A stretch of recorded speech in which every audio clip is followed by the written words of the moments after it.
과기정통부에서 그 디지털 포용 정책이라는 걸 펴고 있다고 들었습니다.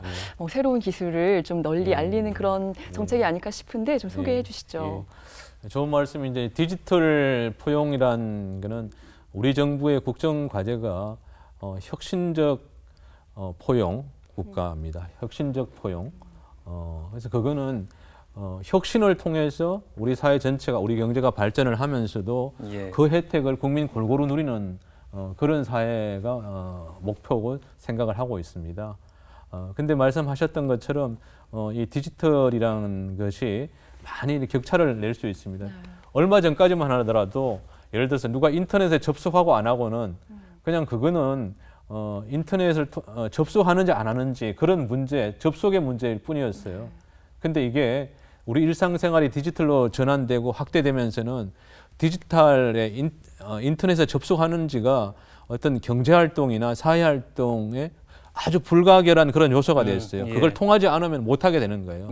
이번에 온라인 계약하면서도 봤지만은 예를 들어서 온라인 계약을 했는데 인터넷에 접속이 안 되면은 인터넷에 접속할 수 있는 그런 장비, 뭐 태블릿이나 스마트폰이나 뭐 노트북이나 이런 게 없으면 교육을 받을 수가 없습니다. 그렇죠. 단순히 접속 문제를 떠나서 이거는 교육이나 경제나 문화를 누릴 수 있는지 없는지 그런 큰 차이가 되는 거거든요. 그런 차이를 우리 국민 모두가 좀 극복할 수 있게 해주는 것이 디지털 포용 정책입니다. 요즘에는 이제 꼰대라는 단어를 예전에는 굉장히 안 좋은 의미로 쓰다가 요즘에는 좀 좋은 의미로 많이 쓰지 않습니까? 그래서 뭐 라떼는 말이야 뭐 이런 것도 쓰는데 저희가 묘하게 한 10년 안쪽으로 나이가 좀 들어와 있더라고요. 그래서 접속 얘기를 하시니까 저희가 또 빼놓을 수 없는 영화가 있잖아요. 한석규, 전도연 접속. 그 당시에는 전화선을 빼서 이렇게 꽂아서 뭐 천리안 하이텍 기억나시죠? 그게 이제 누군가를 만나고 소통하는 간절한 그 선이었는데 지금은 그냥 집에 가서 앉으면은 바로 인터넷과 접속이 되고 컴퓨터 앞에 앉아서 컴퓨터를 켜는 순간 바로 맞닿을 수 있는 거 아닙니까? 그거마저도 굉장히 드라마틱한 반전 중에 하나다. 저는 그런 생각도 드네요. 맞습니다. 꼭 집에 아니더라도 뭐 핸드폰을 통해서 언제 어디서든지 그렇죠. 접속할 수 있는 거죠. 그래서 데이트 앱도 많이 개발돼서 데이트 저의 이상형이 어디 있을까 뭐 이런 것들도 금방금방 알아서 앱이 찾아주더라고요. 요즘에 좀 찾아보고 계신가요? 얘기만 들었습니다. 그 얘기가 나왔으니까 제가 관련 이야기를 하나 좀 여쭤보도록 하겠습니다. 자연스럽게 이제 4차 산업혁명 이야기로 넘어가도록 할 텐데 4차 산업혁명 하면은 이미 수십 년 전에 영화에서 예고했던 그런 기술들이 과연 현실이 될 것인가? 뭐 자동차가 하늘을 나른다든지 아니면 로봇 AI가 지금 저희가 이렇게 얘기를 하고 있으면 물이 떨어지면 이렇게 로봇이 갖다 물을 준다든지 아니면 빅데이터는 이미 이제 활용한 지가 꽤 오래됐고 영화 얘기를 했으니까 영화 이제 그 영화 보면은 가상의 AI와 이제 사랑에 빠지는 남성이 나오잖아요. 그렇죠. 과연 그런 시대가 과연 올 것인가? 뭐 제가 미래학자는 아니지만 언젠가는 그렇게 감정을 가진 감성을 지닌 인공지능도 나올 수 있지는 않을까.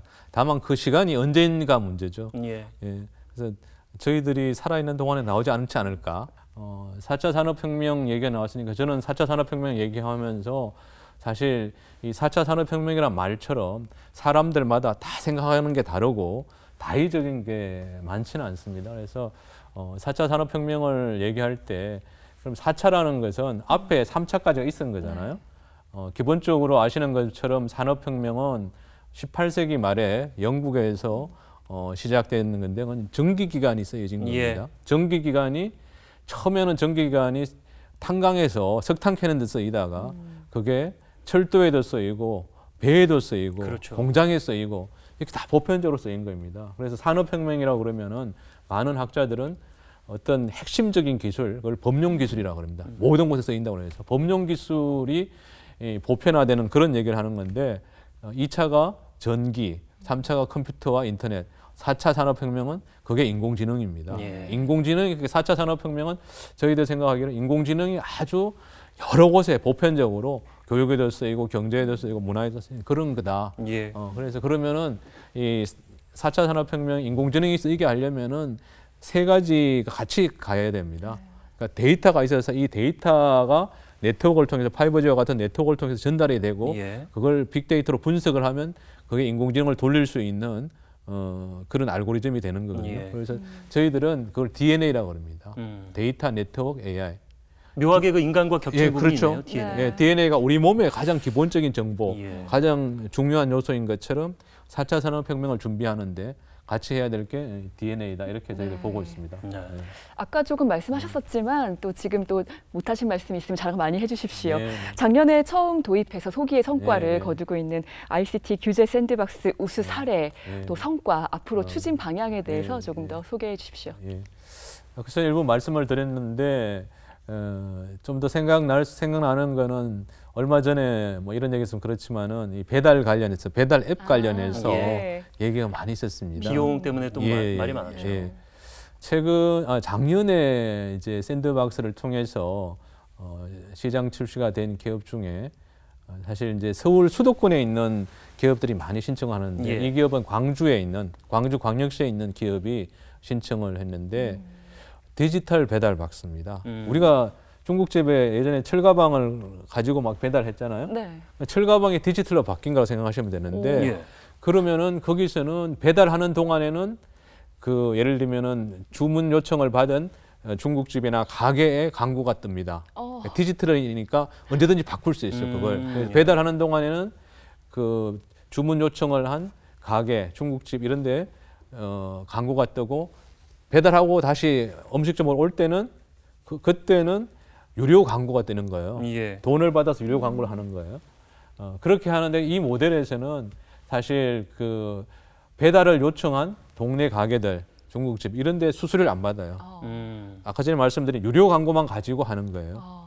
그래서 지금은 광주광역시에만 한정해서 되고 있는데 저희들이 6개월 경과를 보면서 이게 전국적으로 확대된다면 정말 걱정하는 것처럼 이 소상공인들이 수수료 부담 없이 이용할 수 있을 것 같아요. 소상공인 수수료를 안 내고 배달도 하고 광고도 할 수 있는. 그래서 그게 샌드박스로 나왔을 때 정말 의미가 있구나 이제 그런 생각을 했고 또 서로 협업하고 상생하는 모델이구나 이런 생각을 했습니다. 그리고 또 하나 우리 일반 국민들한테 편리한 게 한 가지가 있었던 게 모바일 전자고지입니다. 우리가 예를 들어서 대부분 다 우편물을 통해서 중요한 서류를 받습니다.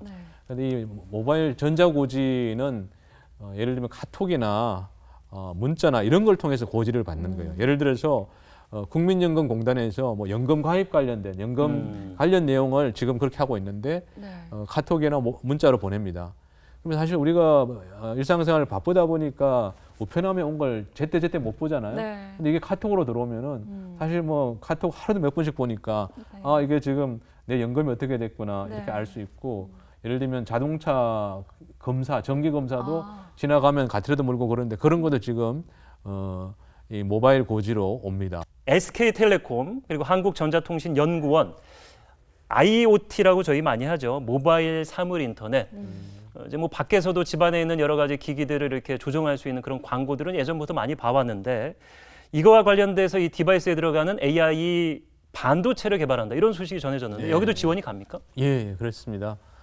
AI 반도체 칩 개발, AI 반도체죠. AI 반도체 개발인데 그럼 먼저 AI 반도체가 어떤 의미인가 우리가 한번 생각해 볼 필요가 있어요. 아까 전에 말씀드렸던 것처럼 4차 산업혁명이다. 그는 인공지능이 곳곳에 쓰이는 겁니다. 인공지능이 쓰인다는 것은 결국 인공지능이 이 알고리즘인데 그걸 돌아가는 컴퓨터가 핵심입니다. 그 컴퓨터를 이 칩으로 만든 거죠.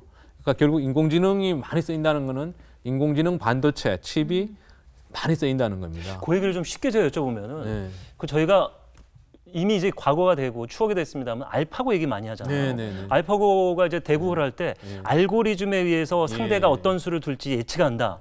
뭐 이런 얘기와 비슷하게 거기 들어간 칩도 연관성이 있는 건가요? 그렇죠.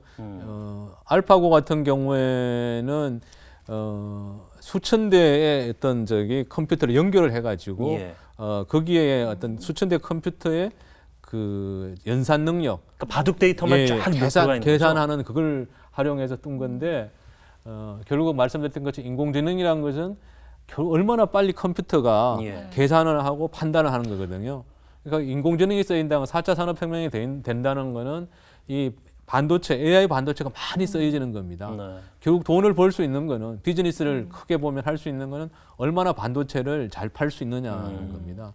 아시는 것처럼 우리나라는 그 반도체를 크게 나누면은 메모리 반도체, 비메모리 반도체 이렇게 나눌 수 있는데 메모리 반도체 세계 최강자죠. 네. 근데 비메모리 반도체 쪽에서는 많이 좀 뒤처져 있는 게 사실입니다. 그래서 이 비메모리 반도체 중에서 앞으로 가장 이렇게 성장이 많이 예상되는 게 AI 반도체입니다. 그래서 정부에서 과기정통부, 산업부 같이 해서 한 1조 정도를 투자해서 말씀하신 그런 국책 연구소나 대기업과 같이 해서 AI 반도체를 개발할 그런 생각입니다.